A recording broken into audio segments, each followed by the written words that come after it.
আউযু বিল্লাহি মিনাশ শাইতানির রাজিম বিসমিল্লাহির রহমানির রহিম। সম্মানিত ভিউয়ার্স, আসসালামু আলাইকুম।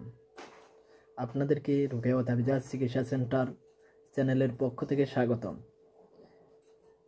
এখন আপনারা দেখছেন রুকিয়া ও তাবিজাত চিকিৎসা সেন্টার চ্যানেলের পক্ষ থেকে প্রকাশিত আরেকটি ভিডিও, যেটা হলো কঠিন জাদু থেকে মুক্তির এক শ্রেষ্ঠ আমল। তো আপনারা স্ক্রিনে এখন যেই নকশাটা দেখবেন, এটা হলো কাউকে যদি খাওয়ায় জাদু করা হয়, খাওয়ানোর মাধ্যমে জাদু করা হয়, যেটাকে পেটের জাদু বলে।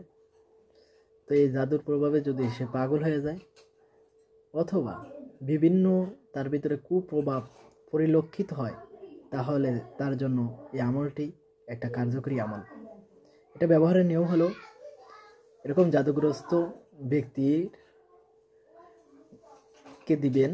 জাদুগ্রস্ত এটা মেশকো জাফরান দিয়ে লিখে জাদুগ্রস্ত ব্যক্তির যদি গলায় পরিয়ে দেওয়া যায়, তাহলে অত্যন্ত কার্যকরী ফল লাভ করবে সে, এবং 3 থেকে 7 দিনের ভিতরে সে আল্লাহ রাব্বুল আলামিনের ইচ্ছায় দয়ায় সে আরোগ্য লাভ করবে। তো আজকে এই পর্যন্তই, সাথে থাকুন এবং সাবস্ক্রাইব করুন। খুদা হাফিজ। আসসালামু আলাইকুম রহমতুল্লাহি ওয়া বারাকাতুহু।